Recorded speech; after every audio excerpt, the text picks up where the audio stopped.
Apakah kalian pernah melihat ayam tanpa bulu? Mungkin kalian berasumsi bahwa ayam tersebut sakit. Namun sebenarnya ayam itu sengaja direkayasa genetikanya agar tidak memiliki bulu. Hasil ayam botak yang direkayasa genetikanya ini juga disebut dengan hewan transgenik.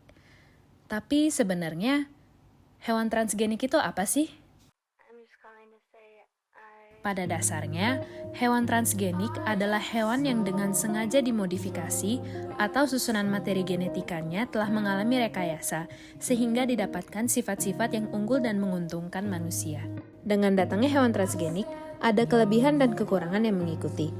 Kelebihan dari hewan transgenik adalah peningkatan efisiensi, produktivitas, dan nilai ekonomi produk. Hewan transgenik juga dapat menjadi sarana bagi ilmuwan untuk menghasilkan obat-obatan dan penelitian berbagai penyakit. Namun ada juga kekurangannya.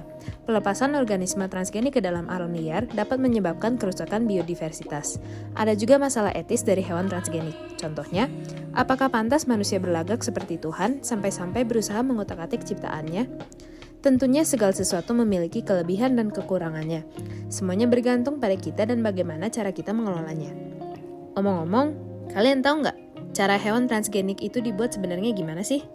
Mari kita simak penjelasannya.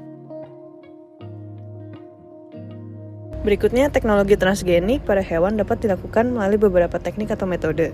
Yang pertama adalah microinjection. Mikroinjeksi DNA itu dilakukan dengan melakukan injeksi langsung fragmen DNA terpilih secara mikro yang diambil dari anggota lain dalam spesies yang sama ataupun berbeda ke dalam pronukleus sel telur yang telah dibuahi. Caranya, fragmen DNA terpilih itu dimasukkan ke dalam sel telur menggunakan pipet kaca yang sangat kecil. Proses ini dilakukan di bawah mikroskop menggunakan microcontroller untuk mengkontrol pergerakan jarum suntik dan jumlah larutan DNA yang disuntikan. Di dalam sel, DNA akan bergabung dengan kromosom.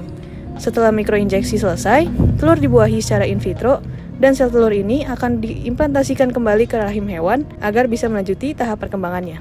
Kemudian berikutnya ada metode rekombinan defektif retrovirus. Transfer gen dengan media retrovirus artinya menggunakan retrovirus sebagai vektor yang kemudian menginjeksi DNA ke dalam sel inang. Caranya, target gen yang diinginkan dimasukkan ke dalam retrovirus yang sudah dilemahkan. Ketika virus masuk atau menginfeksi ke dalam sel telur, virus akan meninggalkan RNA-nya yang akan melalui sebuah proses bernama reverse transkripsi dengan bantuan enzim reverse transcriptase, yaitu perubahan RNA menjadi DNA. Lalu DNA virus dan DNA sel telur akan bergabung menjadi satu, dan setelah itu telur dibuahi secara in vitro dan sel telur ini akan kembali diimplantasikan ke rahim hewan agar bisa melanjuti tahap perkembangannya sampai dewasa. Lalu metode yang ketiga adalah linker-based sperm-mediated gene transfer. Metode ini dilakukan dengan melibatkan interaksi DNA eksogen dengan spermatozoa. Sperm-mediated gene transfer adalah teknik transgenik yang mentransfer gen berdasarkan kemampuan sel sperma untuk secara spontan mengikat DNA eksogen dan mengangkutnya ke dalam oosit selama pembuahan untuk menghasilkan hewan yang dimodifikasi secara genetik. Caranya, spermatozoa yang membawa DNA eksogen dimasukkan ke dalam sel telur. Ketika sperma berhasil memfertilisasi sel telur, maka DNA akan masuk ke dalam genom sel telur, sehingga sel telur yang berkembang akan mengandung DNA yang diinginkan. Berikutnya, percobaan-percobaan rekayasa genetika hewan pertama. Modifikasi genetika hewan itu pertama kali dilaporkan pada tahun 1974 oleh ahli virologi Rudolf Jenisch, kemudian di Institut Salk, dan ahli embriologi tikus Beatrice Mintz di Pusat Kanker Fox Chase. Mereka mendemonstrasikan kemungkinan modifikasi gen pada tikus dengan menyuntikkan virus SV40 ke embrio tikus tahap awal. Hasilnya dinyatakan berhasil karena tikus yang dihasilkan itu membawa gen yang dimodifikasi di semua jaringan mereka. Pada tahun 1976, Jenisch melaporkan bahwa molonimurin leukemia virus juga dapat diturunkan kepada keturunannya dengan menginfeksi embrio. Lalu pada tahun 1980, John Gordon dan George Scango bersama dengan Frank Rudel mengumumkan kelahiran seekor tikus yang lahir dengan materi genetik yang telah mereka masukkan ke dalam telur tikus yang baru dibuahi.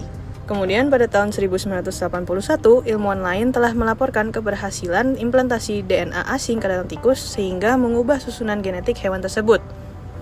Percobaan-percobaan ini meletakkan dasar untuk menciptakan tikus transgenik yang dimodifikasi secara genetik untuk mewarisi bentuk kanker tertentu. Tikus-tikus ini dihasilkan sebagai alat laboratorium untuk lebih memahami permulaan dan perkembangan kanker. Keuntungan dari tikus tersebut adalah mereka menyediakan model yang sangat mirip dengan tubuh manusia. Tikus tidak hanya menyediakan sarana untuk mendapatkan wawasan yang lebih besar tentang kanker, tetapi juga untuk menguji obat eksperimental. Beberapa contoh hewan transgenik yang sudah cukup diketahui oleh banyak orang itu seperti ayam tanpa bulu, sapi transgenik yang mampu menghasilkan susu dengan kandungan protein tinggi, domba transgenik yang dapat menghasilkan susu untuk menolong penderita hemofilia, dan babi transgenik yang mampu memproduksi hemoglobin manusia. Untuk mengatasi penyakit demam berdarah, Zika dan Chikungunya, the US Environmental Protection Agency atau EPA telah mengizinkan penggunaan nyamuk Aedes aegypti OX5034 yang gennya telah dimodifikasi untuk rilis di kabupaten di Florida dan Texas. Nyamuk transgenik diproduksi secara massal di laboratorium untuk membawa dua jenis gen. Yang pertama, self-limiting gen yang mematikan dan dapat mencegah keturunan nyamuk betina untuk bertahan hidup hingga dewasa. Menghentikan produksi protein yang penting untuk kelangsungan hidup nyamuk, tetapi hanya pada nyamuk betina. Yang kedua, gen penanda yaitu gen GFP atau Green Fluorescent Protein atau protein berpendar hijau ke nyamuk transgenik sehingga mata nyamuk berpendar warna hijau.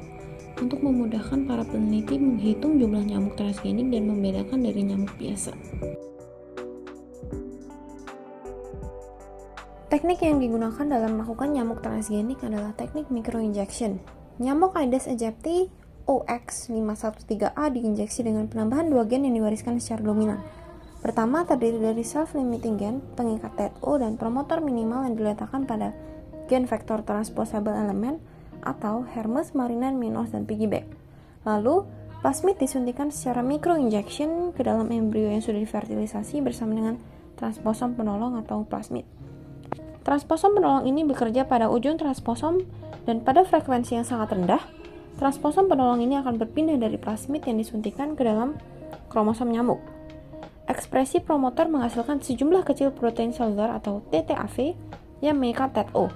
TETO mendorong ekspresi promotor lebih lanjut yang menghasilkan lebih banyak TTAV, sehingga terjadi peningkatan jumlah TTAV yang merusak fungsi sel, yang pada akhirnya mengakibatkan kematian individu sebelum dewasa.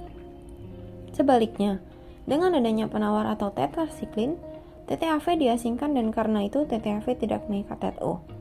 Komponen kedua adalah gen yang mengkode protein fluorescent yaitu Green Fluorescent Protein atau GFP yang diisolasi dari ubur-ubur, dan protein ini mampu memandarkan cahaya hijau pada mata nyamuk. Ada 4 transposable elemen gen vektor yang digunakan untuk transgenik nyamuk. Yang pertama, Hermes. Hermes merupakan sistem elemen transposable aktif yang terkandung dari lalat buah. Hermes memiliki tingkat transposisi yang tinggi sehingga dapat menjadi faktor transgen yang efisien.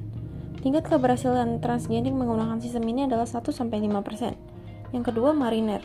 Mariner merupakan elemen transposable aktif yang terkandung dari lalat Drosophila mauritiana.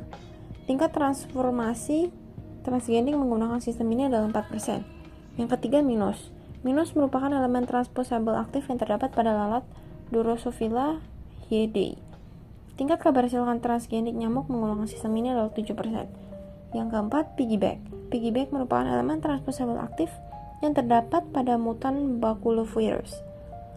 Piggyback memiliki transposon spesifik yaitu TTAA yang sangat berfungsi untuk merekayasa genetik dari berbagai spesies, terutama serangga.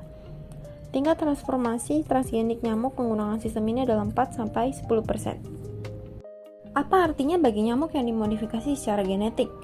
Gen ekstra ini membuat nyamuk betina sangat sakit dan menyebabkan kematian sebelum dewasa. Laki-laki yang direkayasa secara genetik membawa gen yang diteruskan ke keturunannya dan membunuh keturunan perempuan pada tahap larva awal. Keturunan laki-laki tidak akan mati, melainkan akan menjadi pembawa gen dan meneruskannya ke generasi mendatang. Karena TTAV adalah self-limiting gen yang menghentikan perkembangan nyamuk betina yang membawa gen ini. Sehingga keturunan betina yang mendapat self-limiting gen akan mati sebelum menjadi nyamuk betina dewasa. Bagaimana nyamuk jantan bisa hidup cukup lama untuk dilepaskan ke alam liar dan kawin jika gen ekstra ini begitu mematikan? Saat terkena obat tetrasiklin, protein TTAV berhenti bekerja. Selama di laboratorium, nyamuk yang dimodifikasi diberi makan tetrasiklin agar tetap sehat. Di alam liar, pejantan termodifikasi yang kawin mewariskan gen mematikan tersebut kepada keturunannya. Karena kurangnya tetrasiklin di alam liar, keturunan pejantan yang dimodifikasi mati karena gen mematikan tersebut. Mereka tidak diberi makan tetrasiklin yang berfungsi sebagai penawar. Penurunan jumlah keturunan yang bertahan hingga dewasa menyebabkan populasi nyamuk menurun sehingga mengurangi ancaman tertular penyakit demam berdarah. Pro dan kontra dari nyamuk transgenik. Pro yang pertama, dapat menurunkan populasi nyamuk Aedes aegypti penyebab penyakit. Yang kedua, hasil pengujian transgenik nyamuk secara umum berhasil dan belum terdapat dampak signifikan pada manusia. Yang ketiga, tidak memerlukan penambahan pestisida dan insektisida ke lingkungan saat menggunakan nyamuk transgenik. Yang keempat, dengan adanya nyamuk transgenik, maka terjadi pengurangan populasi serangga berbahaya dan dapat melengkapi upaya pengendalian nyamuk. Kontra, yang pertama, terjadinya mutasi gen yang membuat nyamuk yang lebih kuat dan menimbulkan ancaman baru. Kedua, jika nyamuk Aedes dikurangi jumlahnya dalam jangka panjang, mungkin ada peningkatan spesies nyamuk lain, contohnya Aedes albopictus yang juga menularkan demam berdarah maupun chikungunya di Malaysia. Yang ketiga, kekhawatiran bahwa nyamuk transgenik dapat membawa atau mengembangkan patogen yang tidak diketahui yang merugikan manusia ke depannya. Yang keempat, biaya produksi nyamuk transgenik terlalu mahal dan terlalu memakan waktu. Segitu dulu dari kami, terima kasih telah menyaksikan.